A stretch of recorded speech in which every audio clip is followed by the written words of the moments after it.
دوسرا اللہ نے پاک نبی فرماتے ہیں کہ او بندہ ہے ولا یتق من البول جڑا پیشابیاں چھٹاں دی پرواہ نہیں سی کرتا تا انہاں نوں عذاب ہو رہے ہیں بنو نجار دے قبرستان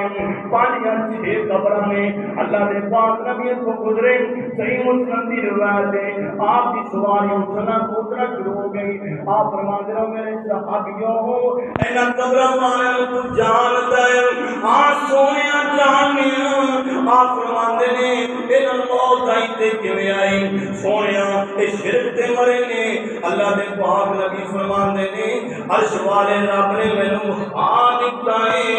انہاں دی قبراں تے شرک دی وجہ کر کے اگ بھی بلدی ہے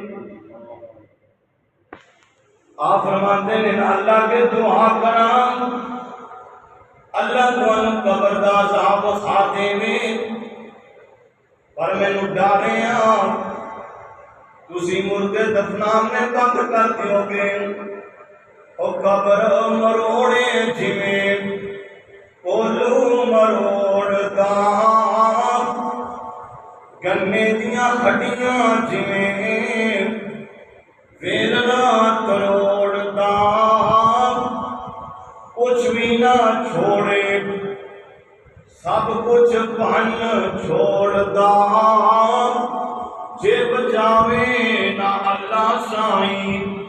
ایک بہت بڑے مفتی کو میں واقعہ سنیا ایک جنازے تے میں پڑھیا نہیں تا میں پہلے دس رہا انہوں نے بیان کیتا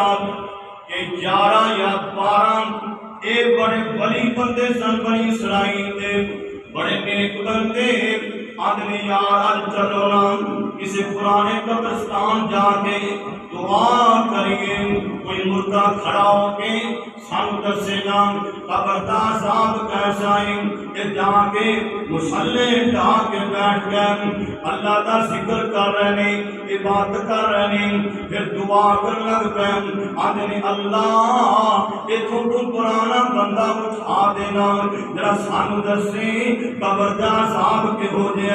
ایک بندہ اٹھیا نا بزرگ بندہ داڑھی سفید یہ آدھے او بھائی تو کدوں کو فوت ہوئے ہیں آدھا میں 100 سال ہو گئے فوت ہوئے ہوں آدھے نہیں بڑھاپے میں جو فوت ہوئے ہیں آدھا نہیں میں جوانی اندر فوت ہویا ہوں آدھا میں بڑھاپے نہیں فوت ہویا جوانی جو فوت ہویا وہ آدھے نہیں تیری داڑھی کی میں سفید ہو گئی آدھے نہیں یارو جدوں تساں نے دعا کی تھی رب نے اٹھایا میں سمجھا کہ قیامت آ گئی ہے قیامت کے ڈر کی وجہ کر کے میری داڑھی سفید ہو گئی ہے آدھے یار سن دستے سینا آخرت والا معاملہ کیسا ہے قبر والا معاملہ کیسا ہے آدھے نہیں اور تسی قبر دے حالات نو پوچھ دے ہو ایک 100 سال ہو گئے میں تو فوت ہوئے ہوں 100 سال کوئے اندر جدوں میں موت آئی ہے جڑی تکلیف میں وہ آئی سی 100 سال تک وہ تکلیف نہیں ہے یہ ختم ہوئی دعا کرو اللہ معاملہ آسان فرمائے بابا جی حافظ لکھوی تڑپے آدھے نے دیوا بال لے آمی اوتھوں میں وچ سخت اندھیرا میں وچ فرش فروش نہ کوئی تے فرش غلامی میرا میں وچ سپ ہزاراں ٹھویں بنا تریاد نامی صحابہ کہے حضرت اسی سمجھے نہیں یا حضرت سمجھائی حضرت کہیا قبر وچ ساتھی پڑھو قرآن پچھانو دکھ سکھ وچ نہ چھوڑو پڑھنا اے ہو ساتھی جانو دے من مال اللہ دے کارن تے خرچ قبر دا بائی پڑھن نماز تہجد راتی دیوا اقبال لے آمین۔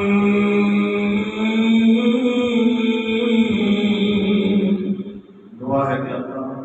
میرے اور تمہیں سارے قبر کی آخرت کی فکر کرنے توفیق عطا فرمائے۔ انشاءاللہ اگر جان زندگی ہوتی پھر اس کو اگے انشاءاللہ بیان شروع کریں گے کہ قبر جو لوگ اٹھیں گے تو انہوں کی حالتاں کی ہوں گی، کن دی حالتاں ہوں گی جب اپنی قبر جو اٹھیں گے اللہ ساری حاضری ہو۔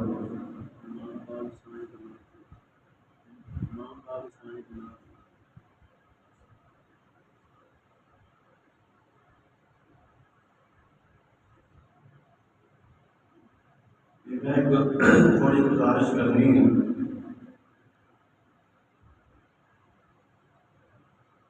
میں ہوں فنڈ نہیں اکٹھا کرنا، 2-4 ساتھی جماعت آئے گا،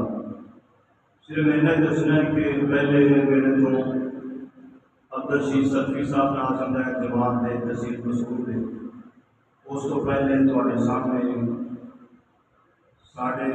علاقے کی جان پہچان ڈاکٹر حکیم اللہ طارق صاحب ہے۔